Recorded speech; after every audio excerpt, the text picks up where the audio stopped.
Hola, buenas tardes. Mi nombre es Carlos y el motivo de este video es porque vamos a resolver todo este compendio de preguntas que ustedes ya resolvieron, o si no lo han hecho, pues abajo en la descripción se va a encontrar la liga para que ustedes puedan acceder y saber qué tan bien van en sus conocimientos en química específicamente para el área 3 y área 4 del UNAM. Obviamente para el examen de ingreso a la licenciatura en cualquiera de estas dos áreas. Estas preguntas son el compendio, obviamente, de todas las preguntas de las guías anteriores y que realmente se han, digamos, repetido o establecido o realizado de manera similar en el examen. Por eso es muy importante comprender qué es lo que nos están preguntando y cómo lo vamos a solucionar. Entonces, aquí, por ejemplo, en el compendio que ustedes pueden resolver, si se elaboró, fue realizado aproximadamente por 400 personas, que aquí podemos ver sus puntuaciones y podemos ver que pues hay desde personas que han obtenido cero, así, 0 puntos, hasta personas que se han obtenido 40, 30, entonces es muy variado, pero podemos observar que realmente pues el interés es muy grande para que se esté dando una buena proporción hacia puntuaciones más altas, porque obviamente en el examen son pocas preguntas y aquí son muchísimo más, pero es para cubrir prácticamente todo lo que te pueden preguntar. Obviamente aquí no se va a preguntar orgánica ni nada de eso, porque la idea es entender bien los conceptos que posiblemente puedan preguntarte en tu examen de admisión. Para iniciar, antes de ver prácticamente pregunta por pregunta, es ver qué herramienta es la que utiliza un químico o una química. La tabla periódica es una herramienta muy importante para el aprendizaje y la enseñanza de la química. Aquí podemos ver que pues vemos nuestros símbolos, es decir, nuestra simbología, que por ejemplo el del hidrógeno es la H mayúscula. Siempre es importante recordar que estos símbolos, la primera letra va a ser mayúscula y la segunda o las siguientes van a ser minúsculas. Pero siempre nunca olvidemos que la primera letra va a ser mayúscula. Aquí podemos observar que, por ejemplo, la familia del bloque 1A, que es la del hidrógeno, a excepción del hidrógeno, pues son metales. Estos metales generalmente, bueno, se denomina como la familia de los alcalinos, y estos metales, por ejemplo, reaccionan conforme se desciende de la familia de forma muchísimo más energética y hasta podemos decirlo, reaccionan de forma violenta con el agua. E inclusive ustedes pueden buscar reacciones de metales alcalinos y, por ejemplo, si meten cesio, prácticamente las personas corren antes de poner en contacto el metal con el agua. Y podemos ver que, por ejemplo, el bloque donde tenemos los de transición y los del bloque F, por ejemplo, también son metales. Los que están prácticamente del lado derecho son entre no metales, pero obviamente la última familia es la familia de los llamados gases nobles. Y podemos observar que, por ejemplo, aquí el bromo de la familia 7A, pues está en color rojo, que es líquido a temperatura ambiente. Entonces nosotros podemos obtener demasiada información de esta tabla periódica. Y algo que sí les sugiero es que, por ejemplo, si no se la aprenden, al menos el bloque A, intenten ver canciones o hacer planas. Las planas son muy buenas porque de alguna manera se va almacenando nuestra información pues prácticamente en el cerebro. Obviamente tal vez digan, oye, es que primero me aprendí que era el hidrógeno, luego el sodio y pues el litio lo dije después. Pues no hay tanto problema mientras lleves una estructura, porque obviamente para estas dos áreas no es tan necesario que tú sepas específicamente dónde se encuentra el elemento, pero sí a qué familia pertenece. La composición de esta presentación y obviamente del video consiste en que la parte superior van a estar las preguntas. No me voy a ayudar de imágenes que también pues, les pueden servir como para guiarse. Las respuestas en donde se encuentran los diversos incisos que pueden tener la respuesta correcta. Y obviamente la respuesta correcta pues se va a encontrar en letra cursiva. Y vamos a iniciar. La primera es propiedad química de los metales alcalinos. Es importante, como les mencioné, saber qué familia son los metales alcalinos, porque en el examen tendremos la imagen, pero no va a venir esta es la familia tal y esta es la familia tal. Por lo que es importante saber al menos que el que la familia 1A es la familia de los metales alcalinos y la familia 2A, la familia de los metales alcalinotérreos, la familia 7A es la familia de los halógenos y la familia 8A es la familia de los gases nobles. Ya sabemos que el bloque B pues, está lleno de metales de transición y otros metales por ahí que jamás en la vida nos van a preguntar. Entonces, estos metales alcalinos, ¿qué con respecto a la tabla periódica, qué es lo que podemos decir? Como mencioné, son metales que pueden reaccionar de forma muy, pero muy energética con el agua conforme se desciende en la familia. Y aparte, si nosotros nos damos cuenta, por ejemplo, vamos a la familia 1A y vemos que solo pueden tener un electrón de valencia, es decir, el electrón que pueden dar. Algo que sí les digo es que, por ejemplo, los metales pues prácticamente pierden sus electrones. Y pues así son felices los metales. Entonces, si nosotros nos vamos a los metales alcalinotérreos, vamos a ver que van a ceder dos electrones. Y así sucesivamente, obviamente los de transición pueden tener más de dos valencias. Pueden tener dos o más valencias. Pero con respecto al bloque A, sí es prácticamente familia 1 cede un electrón, familia 2 cede dos electrones. No van a ceder ni la mitad, ni uno en la familia 2, simplemente lo ceden así todos completamente. Entonces, si nosotros ya nos ubicamos en el bloque 1A, que es la de los alcalinos, vamos a ver que van a darnos un electrón. Y aparte, pues esta característica de que pues son muy reactivos con el agua. Entonces podemos ver las opciones y pues podemos ver exactamente que el inciso C dice, son muy reactivos con el agua y al oxidarse pierden un electrón. Aquí es importante saber la diferencia entre oxidación y reducción. Obviamente pueden decir, oye, es que es muy complicado, ¿no?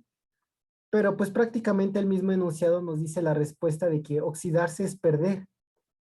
Entonces reducirse es ganar. Y pues esa es la respuesta correcta. Y ustedes me pueden preguntar, oye, ¿por qué las otras dos o las tres no pueden ser las respuestas? La 1, la A, no es, porque al oxidarse, dice, al oxidarse pierden dos electrones y no reaccionan con el agua. Pues realmente sí pueden perder dos electrones, pero pues también reaccionan con el agua. Pero obviamente esta característica corresponde, digamos, falsamente a los metales alcalinotérreos. No, un metal alcalino jamás te puede dar dos electrones, ni tres, ni cuatro, ni 10. Solo te puede dar uno. Luego dice, forman anhídridos y bases. Si se dan cuenta, aquí obviamente podemos decir, oye, ¿qué es un anhídrido? ¿Y qué es una base? Pues realmente es prácticamente revisar toda la cuestión de nomenclatura, pero aquí es muy específico. Este tipo de preguntas generalmente va a la reactividad con el agua y a perder cierta cantidad de electrones. O sea, si yo les digo, oye, los metales alcalinotérreos, ¿cuántos electrones pierden? Pues sabemos que está en el bloque 2A, por lo tanto, bueno, en la familia 2A, por lo tanto va a ser únicamente dos electrones. El inciso D no puede ser porque dice, son poco reactivos con el agua y al reducirse ganan un electrón. Los metales jamás en la vida, así apréndanselo, los metales jamás en la vida van a ganar electrones. Podrán compartir, pero jamás van a ganar como para generar estabilidad. Generalmente un metal cede electrones para tener esta estabilidad que requieren que pues tal vez ya han visto que se llama regla del octeto. Entonces nos quedamos que el inciso C es la respuesta correcta. La siguiente pregunta nos dice, enlace que se forma entre dos átomos con igual número de electronegatividad. Pues aquí podemos recordar que hay una escala de electronegatividad. Obviamente son números arbitrarios y recordemos que la electronegatividad significa qué tanto o qué tan fuerte pueden atraer a un electrón. Es decir, si nosotros comparamos el litio contra el flúor, que el flúor tiene 4 y el litio tiene 1, pues vemos que el flúor va a traer hacia sí mismo con muchísima mayor fuerza el electrón. Entonces aquí dice enlace que se forma entre dos átomos con el mismo número de electronegatividad. O sea, puede ser dos flúors, dos cloros, dos oxígenos. Pero ¿qué pasa con esto? Recordemos que si nosotros, y vamos a ir resolviendo las respuestas, bueno, vamos a ir viendo los incisos en orden pues descendente para ver por qué no puede ser pues ese inciso. El inciso A, que es iónico, no puede ser porque un enlace iónico es entre un metal y un no metal. Entonces, si nosotros podemos poner contra flúor e hidrógeno, pues obviamente jamás van a tener la misma electronegatividad. O sea, solo es con números, bueno, realmente sí con números, que corresponden a elementos que son prácticamente el mismo elemento. Entonces, por lo tanto, iónico jamás en la vida va a poder ser para esta respuesta. Metálico. ¿Qué sucede en un enlace metálico? Lo que sucede en los metales es que hay algo que se llama el mar de electrones, en el cual pues prácticamente estos electrones van como en el mar, por así decirlo, y fluyen, pero realmente no es como tal estas restas que se puedan formar entre metales. Obviamente pueden decirme, oye, pero yo sé que existen aleaciones.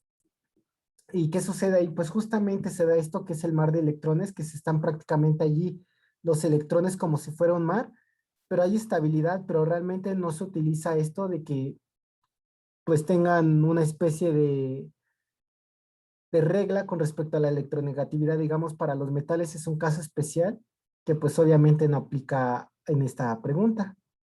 Luego dice, puente de hidrógeno. Efectivamente pueden decirme, oye, pero el puente de hidrógeno es entre hidrógeno y oxígeno, pues porque lo hemos visto que el agua tiene puentes de hidrógeno. Pero aquí vemos que es el enlace que se forma entre dos átomos, no es el tipo de enlace que podría formarse entre moléculas o cosas así, por lo cual el puente de hidrógeno únicamente es con moléculas, y en este caso no aplica. Luego el último inciso es covalente no polar. Aquí pueden decirme, oye, pero yo recuerdo que hay un covalente polar y un covalente no polar.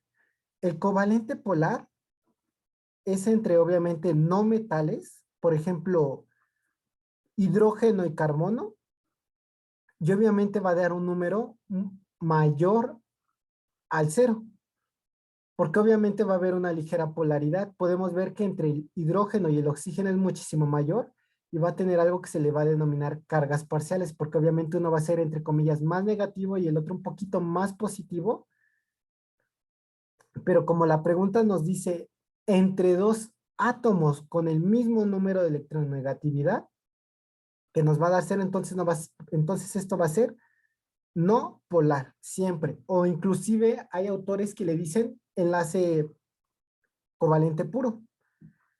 Eso es muy importante de entenderlo. Y por ejemplo, nosotros lo podemos ver en el oxígeno. Este tipo de enlaces se da en el oxígeno, en el nitrógeno, en el flúor, en el cloro, en el bromo, en el yodo. Prácticamente en estos tipos de metales que son diatómicos. Es decir, dos, por ejemplo, jamás va a haber un O0 o un O1. Puede existir en radical, pero siempre vamos a ver O2, F2, L2 y así sucesivamente. La siguiente pregunta nos dice, relaciona los compuestos con su clasificación y vemos que hay compuestos que nos dicen LiOH, hidróxido de litio, H3PO4, ácido fosfórico y NaH, hidruro de sodio. Pero ustedes pueden decirme, oye, es que yo, pues se me complica demasiada la nomenclatura, lo cual es muy cierto. Aquí les puse una pequeña guía en la cual ustedes pueden guiarse. Entonces nosotros vemos que, por ejemplo, el número 1 dice hidruros. El hidruro es entre el hidrógeno y un no metal. Que diga, entre un metal.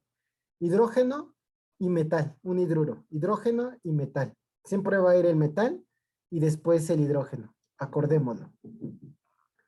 Después van a decir, oye, pero esto de los óxidos metálicos y básicos, ¿qué significa, no? Bueno, decimos metálicos básicos y no metálicos ácidos. Pues aquí es muy importante que, por ejemplo, cuando tenemos óxidos metálicos, se les dice básicos, porque nosotros al disolverlos en agua, nos va a dar un pH básico. Y si nosotros tenemos un óxido no metálico, va a ser ácido, porque en el agua nos va a dar un pH ácido. Y lo podemos ver exactamente cuando ocurre la famosa lluvia ácida. Decimos, oye, pero es lluvia ácida, ¿no? Ácido sulfúrico. Porque justamente el dióxido de azufre pues está ahí en el agua, bueno, llueve, ocurre una mini reaccioncita y pues justamente se da un pH ácido que es lo que pues disuelve muchísimas estatuas y fue problemas durante diversas épocas. Entonces justamente a esto se refiere, porque obviamente podemos decir es que no hay diferencia entre óxidos, pero cuando se disuelve en el agua pues justamente se le da esa propiedad de modificar el pH. Un hidróxido como tal, pues ya vemos que es una estructura como metal y OH. O sea, la unidad OH es como si fuera una. Los ácidos generalmente están en hidrácidos y oxiácidos. Los hidrácidos pues son los binarios en donde pues tenemos a nuestro hidrógeno y a nuestro no metal. Mientras que los ácidos oxiácidos pues obviamente ya son los ternarios en donde tenemos al hidrógeno, a un no metal y a un oxígeno. Y las sales que son binarias, pues generalmente son entre metales y no metales, que por ejemplo las binarias pueden ser metales y no metales como cloruro de sodio. Y oxisales, pues obviamente porque tenemos, por ejemplo, sulfato de aluminio, en donde tenemos un metal, un no metal y un oxígeno. Entonces con esto podemos ver la siguiente clasificación, decir, oye, ¿cuál es un ácido? El primero, pues es un OH, que alude a un hidróxido, entonces el 1 es B. El ácido, entonces, pues es H3PO4 porque tiene la estructura de hidrógeno, no metal y oxígeno, entonces es un ácido. Y el último es entre un metal y un hidrógeno que nos da un hidruro. Por lo tanto, nuestra respuesta correcta es el inciso C. Eventualmente haré un video de nomenclatura por si alguien pues quiere aprender o se interesa o quiere saber más, porque pues sí es muy importante saber un poquito sobre nomenclatura. Luego aquí la siguiente pregunta nos dice, número de moléculas que hay en 3 mol de agua. La primera pregunta antes de leer el enunciado es, ¿qué es un mol? Así es la primera pregunta que todo el mundo debe de hacerse. Y generalmente el mol es la cantidad de sustancia o equivale a un número de Avogadro, pero obviamente esto no va a tener sentido. Por lo que puse lo siguiente, un mol de cualquier compuesto contiene una cantidad de moléculas igual al número de Avogadro y se utiliza mucho para efectuar los cálculos químicos. No solo pueden ser moléculas, pueden ser iones, pueden ser átomos, pueden ser demasiadas cosas. Pero en este caso lo que nos importa es que el concepto de mol equivale a como si fuera una decena o una centena. Por ejemplo, si ustedes van y dicen, oye, pero quiero 3 centenas de filtros o de dulces, nos quieren decir, estamos diciendo y nos quieren decir que nosotros estamos pidiendo 3 unidades de 100. Y es igual aquí, un mol son 6.022 por 10 a la 23 moléculas. Entonces, si nos piden 3 mol, es como tener 3 veces eso. Y únicamente multiplicamos el 6.022 por 10 a la 23 por 3. Como es un número pero tan grande, digamos que el exponente no lo va a afectar tanto. Únicamente va a afectar al 6.022. Es similar a que si nosotros tuviéramos 30,000 pesos y le vamos a sumar 3 centavos. Pues obviamente no nos va a dar ni mucho dinero ni poco dinero esos 3 centavos. Pero si decimos tenemos 10,000 pesos y lo multiplicamos por 3, pues obviamente va a seguir siendo 30,000 pesos, pero las demás unidades que pues son prácticamente el factor, pues obviamente va a permanecer igual. Entonces aquí lo que necesitamos es multiplicar ese 6.022 o 6.02 por 10 a la 23 por 3.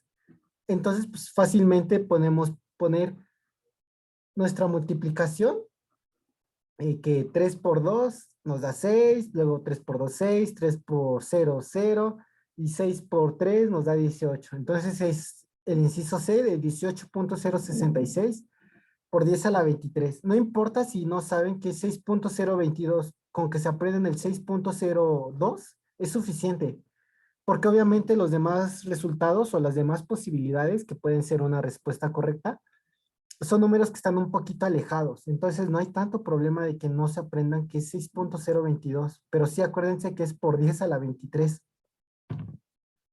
El siguiente dice, si se tiene ácido clorhídrico concentrado al 37% masa-masa, ¿qué cantidad se necesita para preparar 250 mililitros, 1.4 molar en disolución acuosa? Y nos dan de dato que la densidad es 1.14 gramos por mililitro. Aquí ya se complica un poco la situación porque nosotros requerimos saber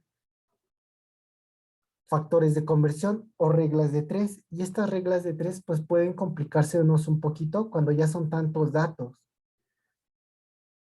Haré un video sobre factores de conversión por si a alguien realmente le interesa, pero realmente es prácticamente si nosotros tenemos, por ejemplo, es una suposición.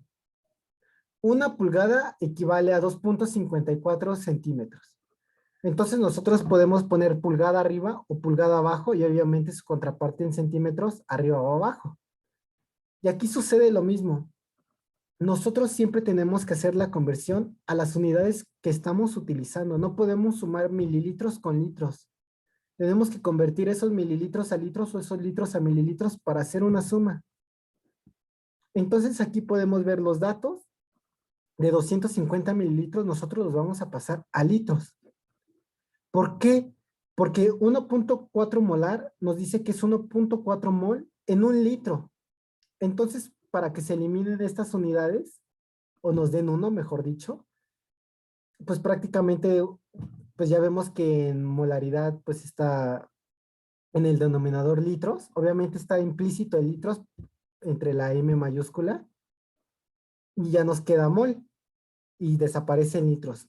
Estos mol los vamos a convertir obviamente en su peso molecular del ácido clorhídrico, que es de 36.5 gramos, que es el siguiente factor de conversión que pues podemos ver aquí.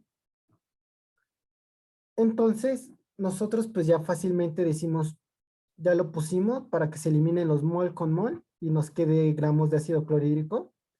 Estos gramos de ácido clorhídrico nos dice que son puros. Siempre cuando nosotros hacemos la masa molecular, los gramos van a ser siempre puros, por lo cual vamos a utilizar su pureza. Siempre la pureza va a ser 37 gramos puros entre 100 impuros. Pero en este caso, como queremos eliminar los puros, lo ponemos en el denominador y en el numerador ponemos impuros para que ya nos quede finalmente impuros. Pero estos impuros los vamos a eliminar con esta densidad, porque esta densidad nos dice los gramos realmente impuros que contiene la sustancia. Entonces podemos aquí 1.14 gramos impuros y del otro lado un mililitro. Realmente aquí está implícito el 1. Nosotros al hacer la operación nos va a dar una respuesta de 30 mililitros y esa es la respuesta, el resultado. Entonces siempre aquí el tip es convertir toda a la misma unidad. Podríamos convertir esto a mililitros y ya se quedan aquí los 250 y nos va a dar exactamente el mismo valor. Pero aquí esta es una forma reducida en la cual ustedes pueden ver pues el resultado. La siguiente pregunta nos dice, ¿la estructura angular del agua ayuda a qué? O sea, es una pregunta que puede causarnos mucho ruido porque dicen, oye, pero pues la estructura angular es esto, ¿no? El ángulo que se forma y aquí está. Pero pues esto qué, ¿no? Entonces vamos a leer nuestras posibles respuestas. Dice, se debe a los electrones compartidos y su polaridad. Pues realmente los electrones no tienen nada que ver. A su polaridad podría ser. El inciso B nos dice puentes de hidrógeno y electrones compartidos. De igual manera, sí se forman electrones que diga, sí se forman puentes de hidrógeno, pero los electrones compartidos, pues al igual no tienen mucho que ver. Luego dice puentes de hidrógeno y su polaridad. Aquí podemos ver perfectamente que esta es la respuesta, Porque esta estructura que nos da, obviamente tenemos que esto es un delta negativo, es decir, es más negativo que este, porque estos son deltas positivos que son más positivos. Nosotros al hacer, por ejemplo, nuestra electronegatividad con la tablita que tenemos en unas preguntas anteriores, podemos ver que pues es un enlace covalente polar. Obviamente van a estar más cerca del oxígeno que del hidrógeno. Entonces, al tener esta estructura y esta característica de la polaridad, van a empezar a formarse puentes de hidrógeno que va a ser entre este porque va a ser positivo y este negativo. Entonces van a estar cerca, no como un enlace, digamos así, de súper fuerte que entre oxígeno e hidrógeno, pero sí va a ser un enlace relativamente fuerte que pues va a ayudar efectivamente que tenga este poder disolvente, de que nosotros podamos disolver sal, azúcar, todo tipo prácticamente de sustancias polares. Bien dicen que lo igual disuelve a lo igual, entonces lo polar disuelve a lo polar y lo no polar disuelve a lo no polar. La siguiente pregunta nos dice, ¿cuáles de los siguientes elementos al reaccionar con el oxígeno forman óxidos ácidos? Aquí ya podemos deducir un poquito si es que vimos la pregunta, una de las preguntas anteriores. Entonces nosotros sabemos, tenemos el berilio, pero nosotros, si nos aprendemos por ejemplo, las familias en orden descendente, pues sabemos que es hidrógeno, litio, sodio, potasio, rubidio, cesio, francio y así seguimos. Luego es berilio, magnesio, pero es un berilio, el berilio es un metal, por lo tanto el berilio va a dar un óxido básico. Recordemos que los óxidos ácidos son entre no metal y oxígeno. Luego el azufre es un no metal, por lo que sí vamos a tener entre nuestras posibles respuestas alguno de estos incisos que tengan el 2, que puede ser el B y el C. Luego el calcio, pero nuevamente es berilio, calcio, entonces el calcio es un metal, por lo tanto es un óxido básico, entonces el calcio no puede ser. Luego este que dice que es potasio es hidrógeno, litio, sodio, potasio. También es un metal, por lo que no puede dar un óxido ácido.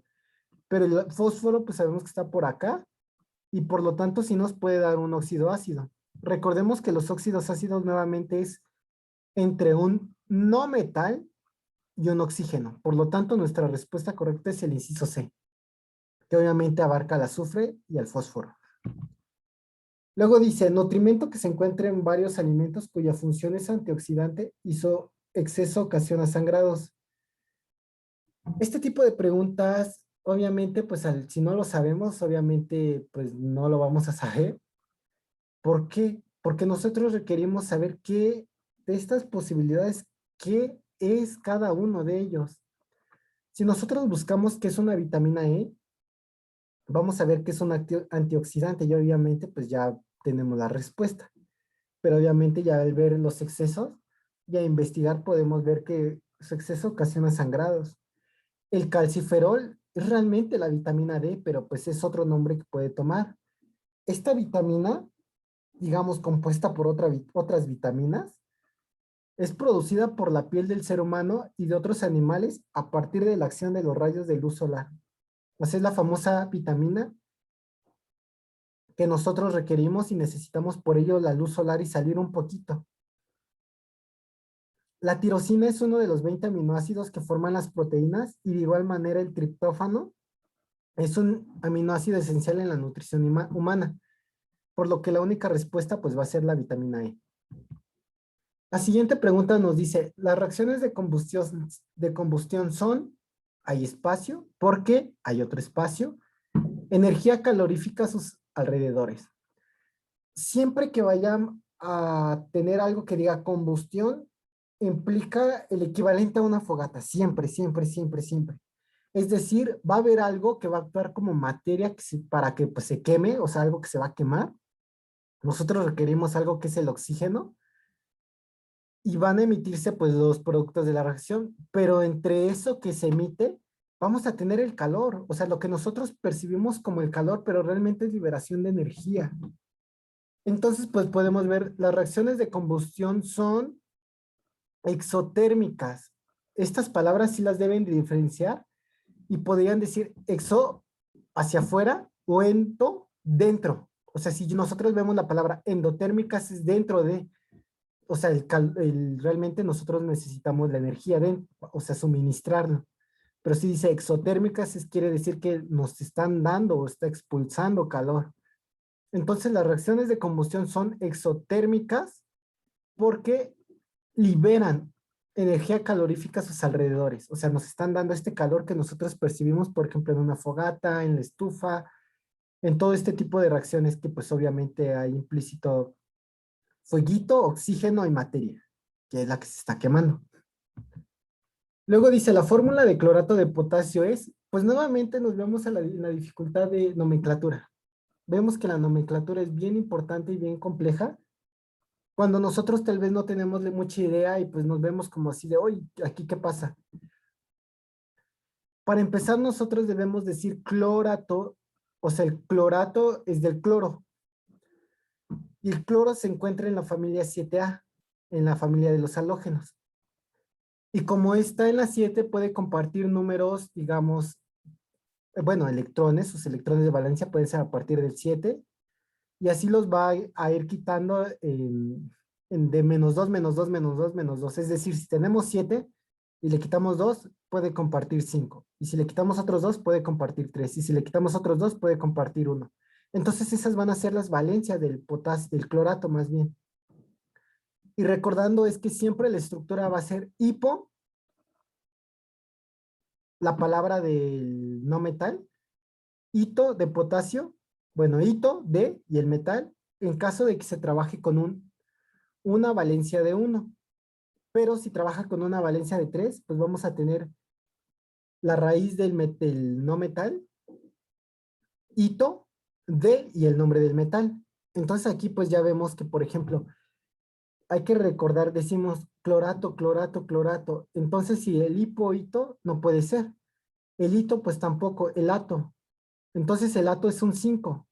Si dijera perclorato, entonces va a ser un 7, pero en este caso es un 5. Entonces nosotros establecemos nuestra mini estructura que decimos que el potasio pues va a tener uno más porque está en el bloque 1. Ah, bueno, en la familia 1A, que sabemos que es hidrógeno, litio, sodio, potasio. Entonces es 1, siempre va a dar un electrón. El oxígeno en estos casos siempre va a dar 2. Entonces aquí tenemos que el cloro va a dar un 5 porque aquí hay un ato. Si dijera perclorato, pues ya aquí va a tener un 7, pero en este caso es un 5. Entonces, 1 más 5 nos va a dar 6, pero pues, ¿por qué número necesitamos multiplicar este 2 para que nos dé un menos 6 y obviamente nos dé 0? Y pues ya digamos, en neutra nuestra molécula o nuestra fórmula o como lo vean. Entonces, pues sabemos que hay que multiplicar por 3 ese 2, ese oxígeno, que se va a multiplicar por estos 2 para que nos dé un menos 6. Entonces, más 6, si ponemos aquí un 3, 3 por 2, 6, y 6 menos 6, pues 0. Entonces, la fórmula correcta es KCl o 3. La siguiente pregunta nos dice, en la siguiente reacción, ¿X a qué corresponde? Y tenemos que X más 2, bueno, más O2, nos da un óxido ácido. Nuevamente vamos a regresar a qué es un óxido ácido y qué es un óxido básico. Pues podemos observar muchísimas cuestiones que, por ejemplo, cuando es un oxígeno y un metal, nos va a dar siempre un óxido básico, pero cuando es un oxígeno y un no metal, nos va a dar un óxido básico, ácido. No, cuando es no metálico, nos va a dar un óxido ácido. Porque nuevamente les digo, cuando esto se disuelve en agua, por ejemplo, si tenemos Na2O, óxido de sodio, al disolverlo nos va a dar hidróxido de sodio. Pero si nosotros tenemos dióxido de azufre, pues al disolverlo en agua, pues vamos a tener fácilmente un ácido sulfúrico. Entonces, pues podemos ver esto, dice sodio, pero pues sabemos que el sodio es un metal y con el oxígeno pues nos va a dar un óxido metálico básico. Entonces no es. Luego nitrógeno, sabemos que el nitrógeno es un no metal, por lo tanto su óxido sí va a ser básico. Y no puede ser ni magnesio ni calcio porque realmente estos dos últimos son metales. Por eso es muy importante saber en qué posición se encuentra, no tal vez no el lugar específico, ni la masa, ni nada de eso, pero sí saber a qué familia corresponde. Y nuevamente les digo, no tengan miedo en decir en voz alta, así literalmente, familia 1A, hidrógeno H, sodio Na, y únicamente los nombres, hidrógeno, sodio, potasio, o sea, no tengan miedo. Igual, familia 2A, berilio, magnesio, calcio, y así no tengan miedo. O si quieren hacer planas, pueden hacerlo y no son malas. El problema de las planas es que anteriormente, o sea, hace años, realmente no muchos, es que eran para castigar. O sea, si alguien de ustedes se equivocaba tal vez con un error ortográfico, pues los ponían a hacer planas y eso era lo malo, pero realmente es una buena estructura y yo sí he pedido que hagan planas y siempre ayudan. O sea, hasta el momento no hay alguien que me haya dicho, no, hacer planas es malo, sino ayudan muchísimo. Aquí dice, el espacio es un compuesto. Nosotros aquí vamos a eliminar. Decimos, vamos a ir de abajo hacia arriba. El humo. ¿Qué es el humo? El humo tiene estas partículas en el aire, en un aire. Pero, ¿qué es este aire? Es una mezcla, entonces realmente son partículas en una mezcla, por lo tanto no es un compuesto. El aire puro, por así decirlo, tampoco es un compuesto porque es una mezcla que lo vamos a ver en las preguntas siguientes, entre diversos gases. El antimonio es un elemento, por eso es lo que les digo, es bien, pero bien importante saber en dónde se encuentra cada elemento para que nosotros podamos saber fácilmente si se trata de un metal, si se trata de un metal, no metal, si se trata de un gas noble. Entonces, por ejemplo, el antimonio, que pues ustedes pueden verlo en la tabla periódica, corresponde a la familia del nitrógeno. Entonces, pues obviamente no es un compuesto. El amoníaco, ¿qué es el amoníaco? El amoníaco es bien importante principalmente en agricultura y el amonio también, pero en este caso estamos hablando del amoníaco, en donde tenemos la unión entre un nitrógeno y tres hidrógenos. Y estas son fórmulas representativas pues, de la molécula. Entonces, ¿es un compuesto o es una molécula? Realmente equivalen en este caso. Por lo tanto, la respuesta correcta es el inciso A, amoníaco. Posteriormente nos dice, los ordenamientos horizontales en la tabla periódica se llaman, aquí tenemos de dos, o son grupos o son familias, obviamente para un caso o periodos. Pero los grupos equivalen a familias porque son estas cuestiones, digamos, paradas o verticales, mientras que los periodos son los horizontales. Incluso ustedes pueden recordar películas donde dicen, ay, es que la luz en el horizonte es porque tú lo estás viendo horizontalmente. Entonces, nuestra respuesta correcta para el caso de que son ordenamientos horizontales, nos quiere decir que son periodos, pero si la pregunta dijera, son ordenamientos verticales, pues ya obviamente son los grupos o familia, pero pues en este caso no es.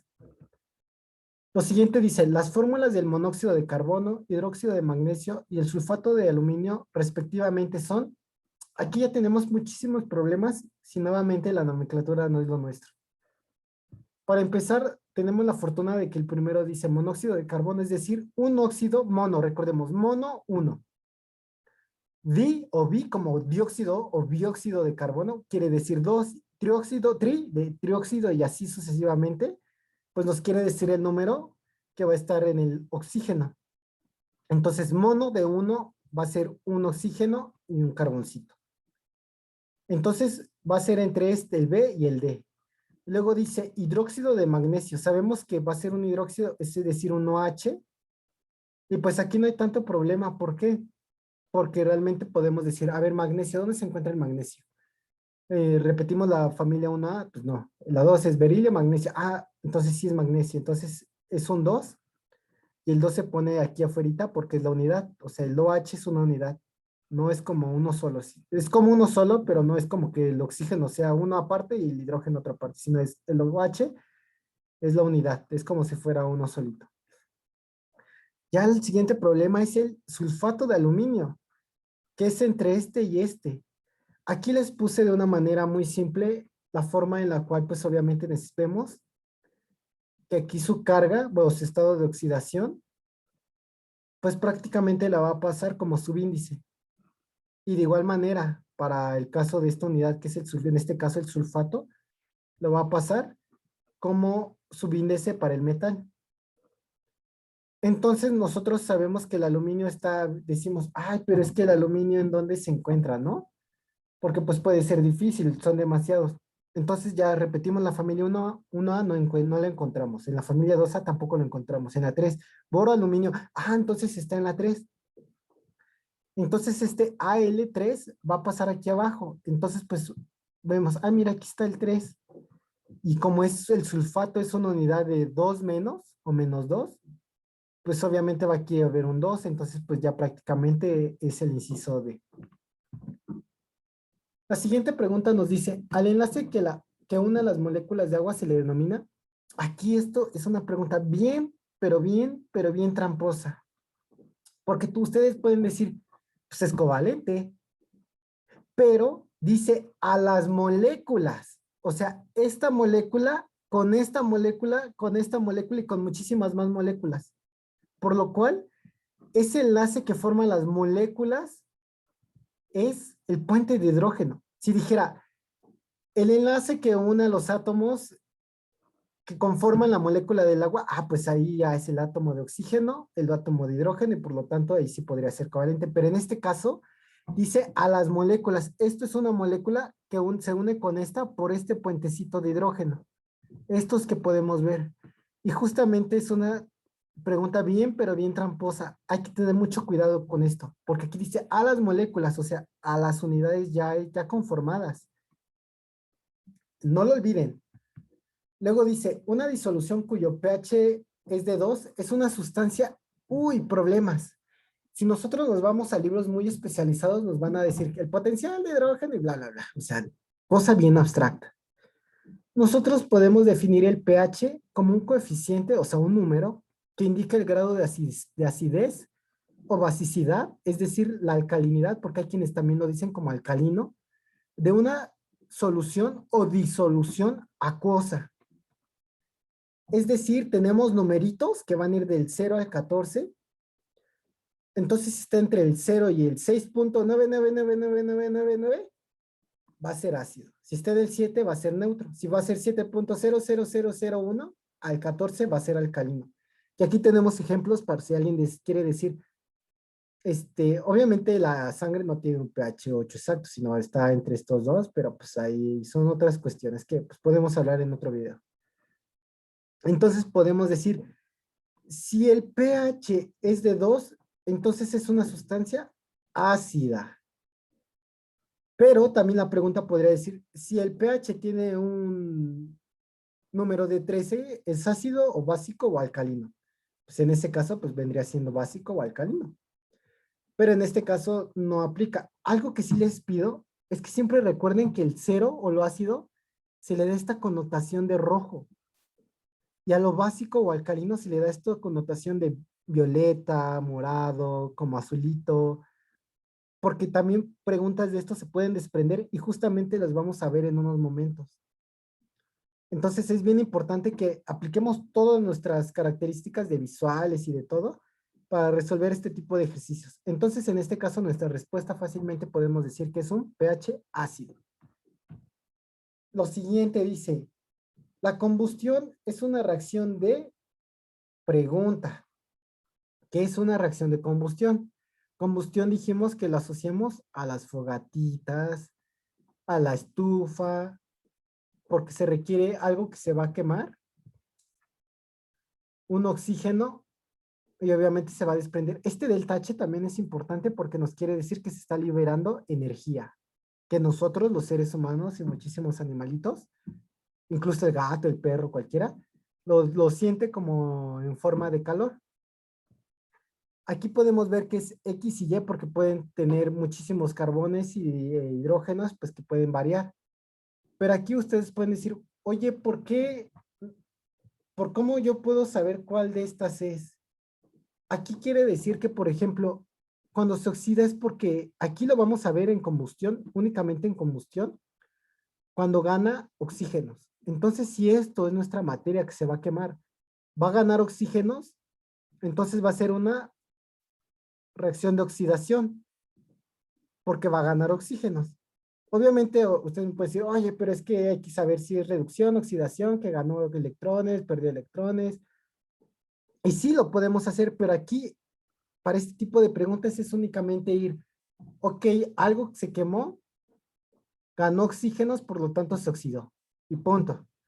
Obviamente cuando en otro tipo de preguntas, pues ahí sí hay que poner nuestras valencias para saber si quién ganó, quién perdió, qué ocurrió y todo eso, pero en este caso únicamente recuerden esto.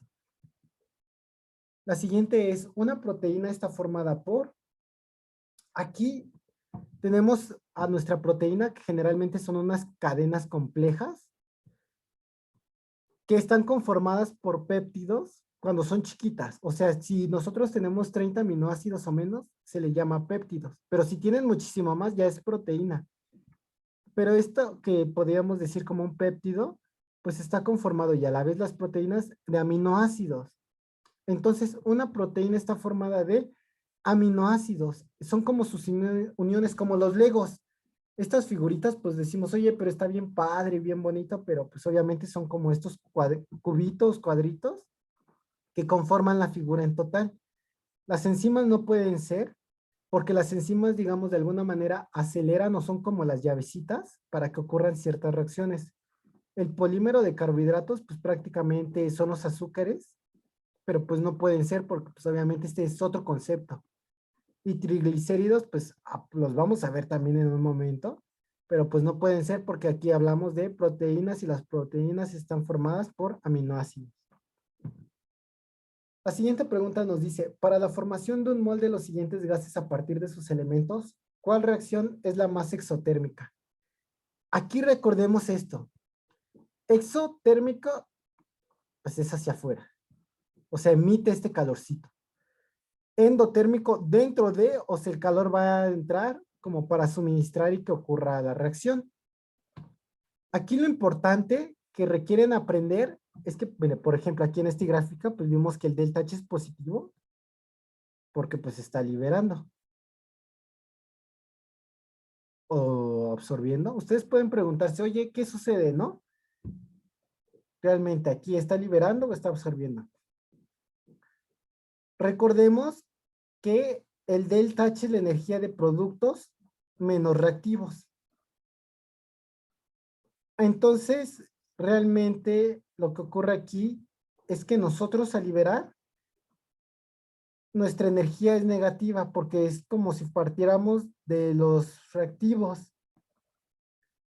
Entonces, pues obviamente aquí fácilmente podemos decir, entre más negativo sea, es que liberó más energía porque la perdió, el sistema la perdió. Entonces, pues obviamente, entre más negativo sea, quiere decir que nos va a dar más calor o más energía. En este caso, el del medio no puede ser porque, pues quiere decir que nosotros tenemos que darle energía. Por lo tanto, va a ser positivo porque quiere decir que se le dio. Entonces, pues fácilmente podemos ver que la más exotérmica es la del número más negativo. Luego aquí podemos ver cuál es el enunciado verdadero. Y tenemos 4 posibilidades. El primero es, ¿el aire es un compuesto? Pues sabemos que no, que el aire es una mezcla. ¿Y el cloruro de sodio es una mezcla? No, el cloro de sodio es NaCl y esto sí es un compuesto, por lo tanto es incorrecto. El inciso B nos dice, ¿el cloruro de sodio es un elemento? Pues no, porque el cloro de sodio es un compuesto que está formado por 2 elementos. ¿Y la plata es un compuesto? Pues no, realmente la plata es un metal, es un elemento. ¿El aire es una mezcla? Pues podría ser. ¿Y la plata es un compuesto? Pues tampoco, porque la plata es un elemento. ¿El cloruro de sodio es un compuesto y el aire es una mezcla? Pues este es correcto, porque el cloruro de sodio es un compuesto formado por sodio y cloro, y el aire pues por una mezcla de diversos gases, que también veremos en un momento. ¿Cuál reacción representa la formación de una sal? Una sal es un metal y un no metal. Y generalmente las formaciones de las sales, digo generalmente porque hay muchas formas de hacerlas, se da entre la mezcla de un ácido y una base. Entonces nosotros también podemos ver por nomenclatura, oye, este tiene H, o sea, es un ácido. El B también tiene un H, es un ácido. El otro tiene un H, también es un ácido. Aquí podemos ver, oye, mira, aquí tenemos un no metal y un metal, que es una sal y agua. O sea, el agua no nos importa, sino esta es la sal. Entonces, esto pues es una reacción efectivamente de neutralización. Por si decía, ¿cuál de las siguientes reacciones es una reacción de neutralización? Pues esta, porque se neutraliza, es decir, el ácido se junta con la base y pues se neutraliza porque ya es agua y una sal. Entonces, esa también podría ser otro tipo de pregunta. Luego dice, determina la cantidad de sustancia que se obtiene al disolver 3.42 gramos de azúcar en 180 gramos de agua. Aquí con cantidad de sustancia nos referimos al mol. Entonces, pues nosotros generalmente, en este caso pues no están, pero generalmente si fuera en el examen, nos va a decir que un mol equivale a 18 gramos para el agua y para el azúcar va a equivaler 342 gramos a un mol. No hay tampoco que angustiarse de, ay, ¿cuántos carbonos son? Y todo eso, o oxígenos e hidrógenos. Entonces, pues ya vemos, pasamos todo a mol. Agua, pues decimos que tenemos 180 gramos por el problema. Hacemos nuestro factor de conversión y nos da 10. Para el azúcar tenemos 3.42, hacemos nuestro factor de conversión para que las unidades sean mol, pues es 0.01. Pero aquí nos dice la cantidad de sustancia. Es bien importante. Si dijera, ¿cuál es la concentración? Ahí ya cambia la cosa. Porque entonces vamos a poner los 3.42 gramos, que son esta cantidad de mol, y ya sabemos que los, la equivalencia con la densidad de gramo o mililitro del agua, y ya sabemos que es mol entre litro. Pero en este caso no aplica porque nos están diciendo la cantidad de sustancia, que es la suma y nos da 10.01, por lo tanto nuestra respuesta correcta es el inciso B. La siguiente nos dice, ¿cuál de los siguientes valores de pH corresponde a la mayor concentración de iones OH? Aquí es bien importante saber que entre más nos ponemos en el cero, en la escala de pH, pues es mayor la cantidad, por ejemplo aquí, crece la cantidad de H más y disminuye la cantidad de OH menos. Caso contrario que cuando nosotros vamos del 7 para arriba, la cantidad de H más va descendiendo, pero la cantidad de OH menos pues va creciendo. Entonces, si a nosotros nos piden la cantidad con mayor concentración de OH, pues vamos a esperar un número que esté más cerca del 14. Si, por ejemplo, no existiera ese 3 y dijera 1, entonces pues sería el 8, porque es la que tiene mayor concentración, pero en este caso es el 13, que pues obviamente tiene una cantidad mayor de OH. Y eso es muy importante. La siguiente pregunta nos dice, ¿los desechos producidos por hospitales y rastros que contaminan el agua se clasifican como? Pues nosotros sabemos que en los hospitales pues hay sangre, hay cirugías y generalmente todo esto se le atribuye a contaminantes biológicos, que obviamente también hay químicos, pero generalmente dicen, ay, los hospitales casi todo es biológico. Pero realmente la pregunta es, ¿qué es un rastro? Entonces vemos que son aguas residuales de un proceso, cualquiera que sea, generalmente son químicos, o pueden ser también durante el proceso de los cárnicos, de carne. Pero como generalmente son químicos, o sea, de industrias, de fábricas, pues obviamente los desechos que se producen son químicos. Entonces la respuesta aquí son químicos y biológicos, no pueden ser físicos, porque pues generalmente el físico pues algo que puede, lo físico pues podría ser piedritas, pero realmente como tal no contaminan el agua. El polvo podría que contaminara, pero pues en este caso estamos hablando de los hospitales y rastros. Mecánicos pues generalmente lo aludimos a las herramientas que nos ayudan o que ejercen un tipo de actividad, pero pues no podemos ver. Pues realmente los hospitales, les digo, generalmente a los hospitales se les dice que dan contaminantes biológicos, más biológicos que químicos, y pues los rastros, pues al ser algo residuales de un proceso, pues obviamente son químicos, que también pueden ser biológicos. Por eso la respuesta es químicos y biológicos. El enlace peptídico se forma al reaccionar un grupo amino de un aminoácido con un grupo espacio de otro. Aquí es bien importante recordar que pues obviamente vimos que las proteínas están conformadas, o los péptidos, están conformados, bueno, obviamente recordemos, más de 30 aminoácidos, proteína, menos de 30 aminoácidos, péptido. Estos enlaces que se forman siempre va a ser entre el grupo amino, un carboncito con una cadena que obviamente va a cambiar para dar nuestros 20 aminoácidos esenciales y los otros, porque hay más, y un ácido carboxílico. Entonces, si nosotros ya nos dice que es el amino, entonces tiene que reaccionar con esta parte. Podría decir ácido carboxílico con un grupo, con un ácido carboxílico, pero aquí las posibilidades nos dan como en fórmula, que es COOH. Entonces, esta es la respuesta. OH menos no puede ser porque esto es para un alcohol, pero pues aquí vemos que tenemos un oxígeno de más. R no puede ser porque pues aparte de que nos sobra un oxígeno, pues R generalmente es para carboncitos, o sea, más carbonos. Este es para un aldehído, pero pues podemos ver que nos falta otro oxígeno, entonces podemos aludir siempre y cuando recordemos que el ácido carboxílico es COOH. Luego dice, ¿cuál de las siguientes opciones presenta únicamente elementos? Nuevamente, es bien importante ver la tabla periódica, bueno, saber cómo se estructura la tabla periódica, en donde tenemos que, pues aquí está el hidrógeno, que va a ser siempre H2, y estos, pues digamos que van a estar como en cero, los metales. En el caso de estos, casi siempre son diatómicos, es decir, que hay de dos. O sea, flúor siempre van a ser dos, el cloro siempre van a ser dos, bromo dos, yodo dos y oxígeno dos. Que también pueden tener al otro, pues, o sea, otro tipo de sustancias. El azufre en la naturaleza es S8, una cosa bien interesante. Y el fósforo, pues hay fósforo 4 y fósforo 5, que pues también el fósforo 5 pues es muy explosivo y si lo incendias, aunque le pongas agua, sigue haciendo el fuego. Entonces son cuestiones bien interesantes que pues nosotros podemos, digamos, aquí descartar. Decimos, por ejemplo, el oxígeno pues se encuentra como elemento, pues sí.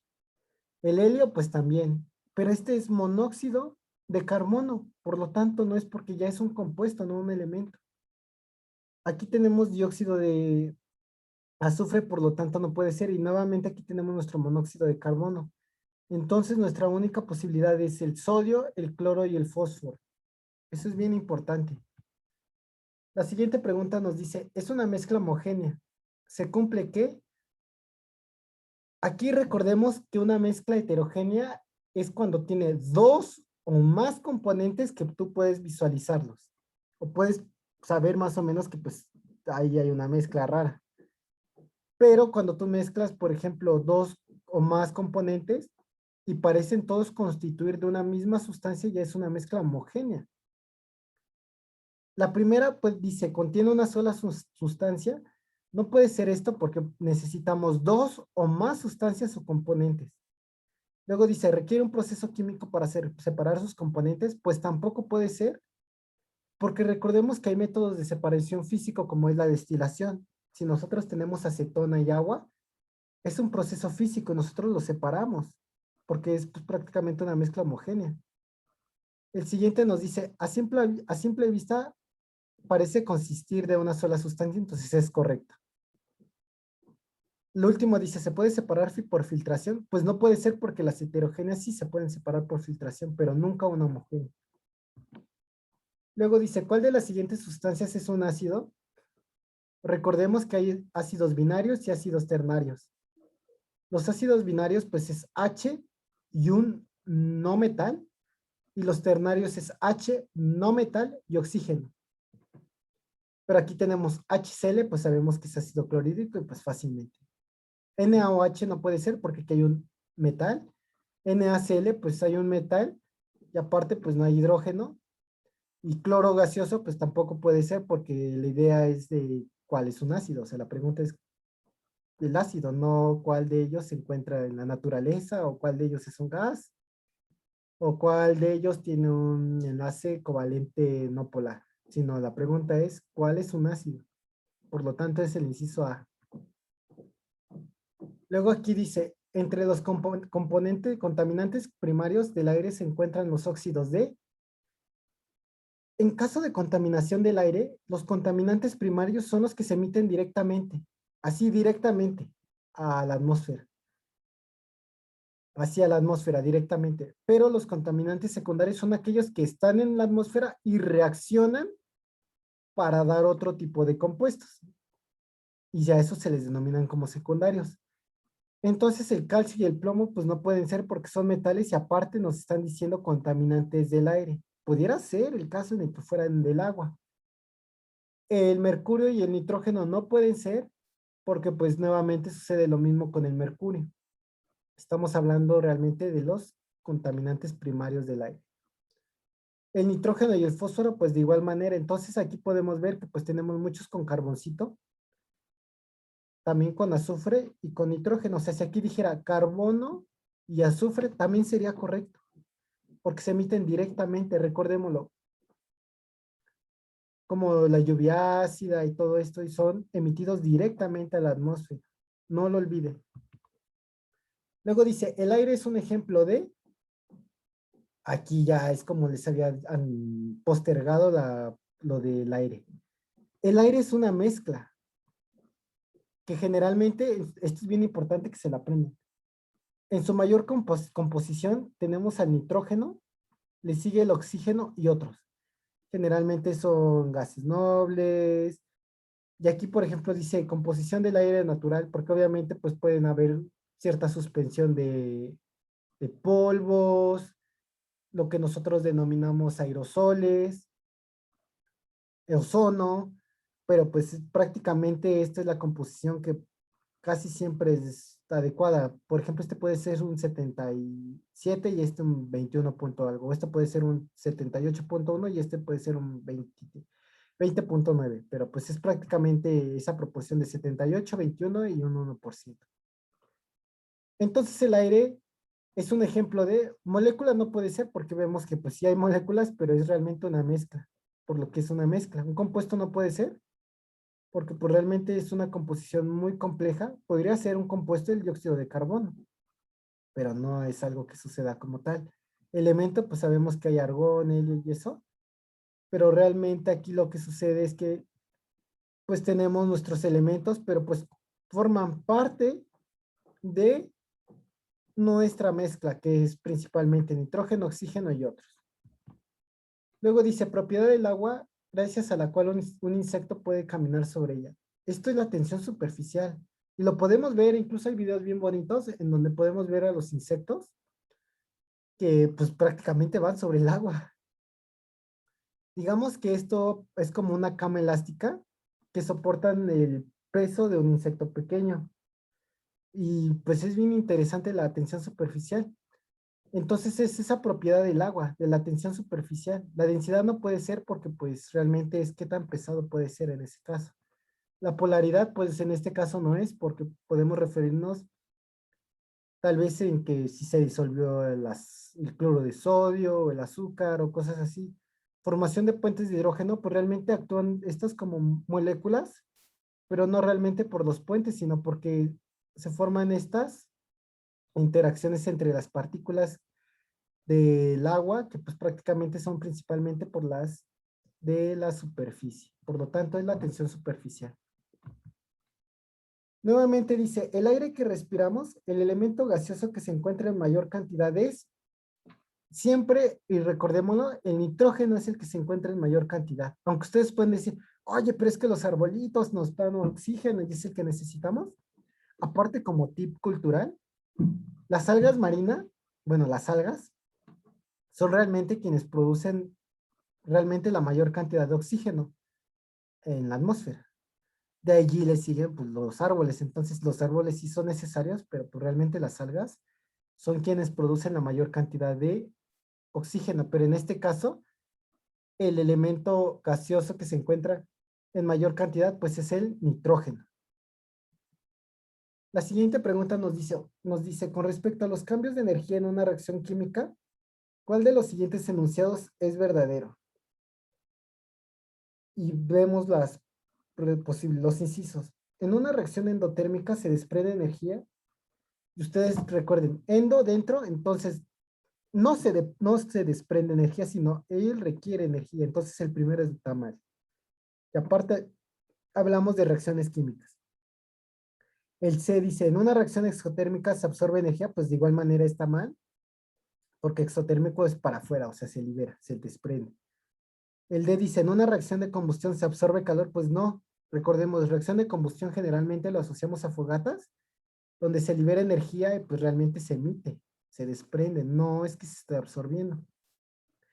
Pero en una reacción química se rompen y forman enlaces, y aquí los pongo. Estas moléculas de hidrógeno reaccionan con esta molécula de oxígeno y se rompen, es como si cortáramos y las uniéramos, oxígeno con hidrógeno y de igual manera. Entonces, en una reacción química, se rompen y forman enlaces. Acuérdense, siempre. Luego la siguiente pregunta nos dice, el átomo de oxígeno tiene protones, electrones y neutrones. Y nos ponen allí oxígeno 8 y 16. Siempre, eso sí, siempre, siempre, siempre en la vida, el número más grande va a ser el número de masa. Siempre, así, siempre. Ya lo siguiente, pues realmente nos quiere decir, pues los protones o los electrones, porque obviamente pueden ahí haber más numeritos. Pero pues nosotros sabemos que el oxígeno corresponde a una cantidad de protones de 8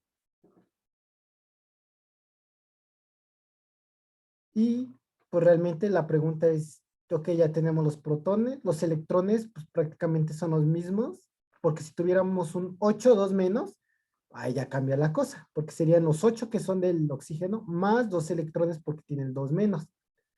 O si dijera oxígeno más 2, pues ya vuelve a cambiar porque son los 8, pero como le quitamos 2, son 6, pero en este caso pues son 8 protones, 8 electrones, y para sacar los neutrones requeremos esta ecuación, que es número de masa es igual a protones más neutrones. Prácticamente hacemos un despeje y tenemos que, bueno, aquí sustituimos. Hacemos el despeje y vemos que los neutrones son 8. Entonces los neutrones pues fácilmente son 8. Y esto pues obviamente les digo puede cambiar dependiendo del ejemplo. El siguiente es, ¿cuál es el concepto químico que utilizó el ruso Mendeleev para organizar los elementos conocidos en su tiempo? Él utiliza el criterio en aquel entonces se le llamaba peso atómico, pero hoy en día pues sabemos que el peso es el que cambia aquí en la luna y aquí en la Tierra. O sea, si alguien dice, oye, es que yo peso 80 kilos, pero en la luna vas a pesar, no sé, 20 kilos. Entonces el concepto adecuado es la masa, porque tu masa en la Tierra va a ser la misma masa que tengas en el espacio. Porque obviamente para el peso influye la gravedad. Eso hay que recordarlo. Entonces es masa atómica el criterio que él utiliza para organizar los elementos químicos. Pero si en el examen o en alguna pregunta dijera peso atómico, pues digamos que entre comillas es correcto, pero pues sabemos que para el peso influye la gravedad. Y pues ya es un concepto que pues ya prácticamente en los libros nuevos ya no se utiliza. Ya se utiliza masa atómica. El siguiente nos dice, de los siguientes compuestos, ¿cuáles son óxidos ácidos? Nuevamente vemos óxidos ácidos. Quiere decir que tenemos un oxígeno y un no metal. Entonces fácilmente podemos decir, ay, mira, aquí hay un metal, entonces este no es. Oye, aquí hay otro metal, entonces no es. Mira, aquí este es un no metal, por lo tanto es el 3. Entonces vemos cuál pueda tener 3. Luego el 4, pues decimos es un metal, y el 5 es un no metal, por lo tanto necesitamos un 5. Entonces, pues ya aquí vamos en el inciso A. Y el 6 nuevamente es un no metal, por lo tanto es un óxido ácido, y pues la respuesta correcta es el 6. Nuevamente otra pregunta de pH dice, selecciona las propiedades de los ácidos. Algo que sí se tienen que aprender o relacionar es que los ácidos presentan un sabor agrio. Y lo podemos ver con los limones. Ay, es que esto está muy agrio. O tiene un sabor agridulce. Generalmente es porque tienen un pH ácido. Y lo podemos ver. Es que esto está muy agridulce, muy agrio y todo eso, pero es justamente por el pH ácido. Si fuera pH básico, generalmente tiene sabores amargos. Pero, como les dije, me pueden decir, oye, pero el papel tornasol, ¿qué es? Pues es un papel como para indicarnos si es pH ácido básico. Y justamente por eso les dije, recuerden que lo ácido generalmente se le asocia el color rojo y lo básico el color azul. Entonces, si nosotros vamos a ir de un pH tal vez básico a un ácido, entonces quiere decir que nos va a cambiar un violeta o un azul a un rojo o un naranja. Entonces podemos ver que fácilmente va a cambiar este rojo, este azul a rojo, porque nos estamos refiriendo al ácido. Caso contrario, que nos refiriéramos a una base. Entonces recuerden esta asociación ácido al color rojo y base al color azul. Y ya con eso van a tener muchísimas respuestas correctas.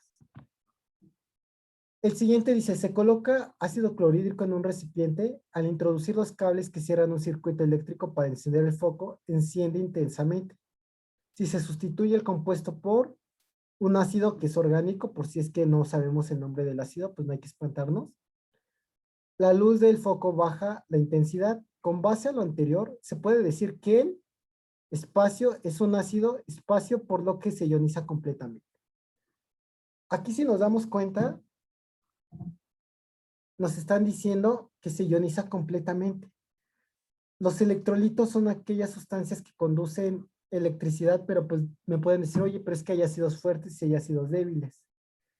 Esta fortaleza de un ácido, si es fuerte, quiere decir que se disocia completamente. Por lo tanto, conduce de mejor manera o de forma más eficiente la electricidad.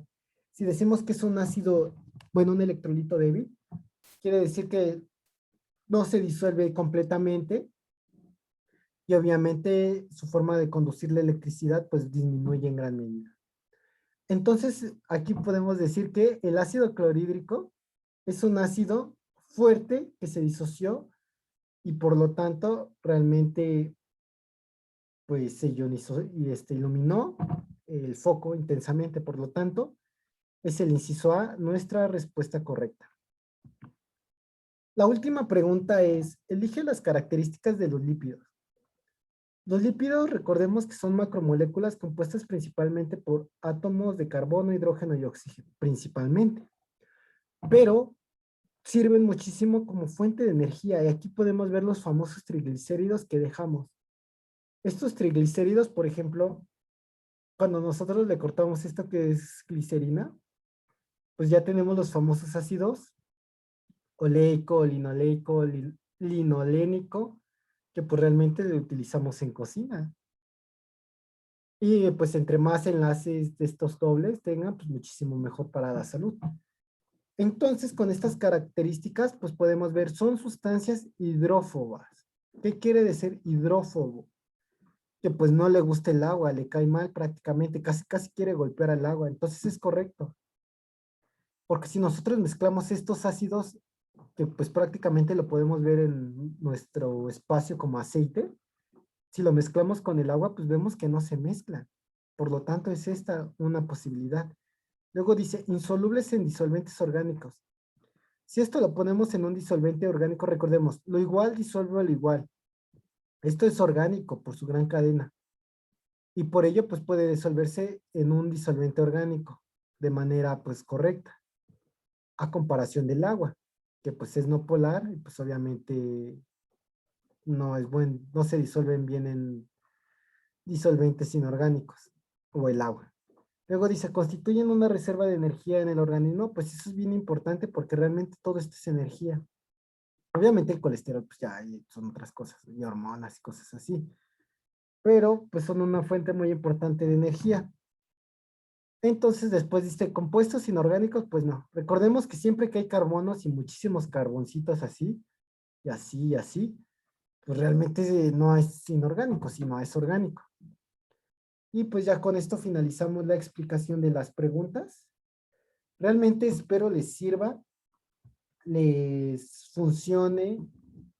Sé que quizá fue muy corto, pero planeo resolver el temario completamente. O sea, ya hay, si alguien es de área 2 pues puede ver los temas de orgánica, pero realmente yo quiero desearles muchísimo éxito en sus exámenes, o si no es para su examen, pues para su preparación, porque al final es conocimiento que sirve, que se puede aplicar, que lo podemos ver en la vida diaria.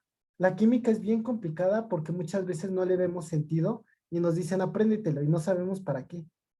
Pero si ven el video, el canal donde se encuentra este video, pueden ver muchísimas reacciones y muchísimas de ellas vienen sus, pues prácticamente las reacciones químicas, pero ustedes ya lo ven visualmente, que ven el calor, el fueguito, todas estas características. Entonces, pues yo les deseo mucho éxito y si tienen dudas, preguntas, cuestiones o inquietudes, pues pueden ponerlas ahí en comentarios y pues nosotros nos dedicaremos a resolverlas o a hacer inclusive videos más detallados y pues no queda más que agradecerles por el tiempo que nos brindan. Pues mucho éxito y que les vaya bien.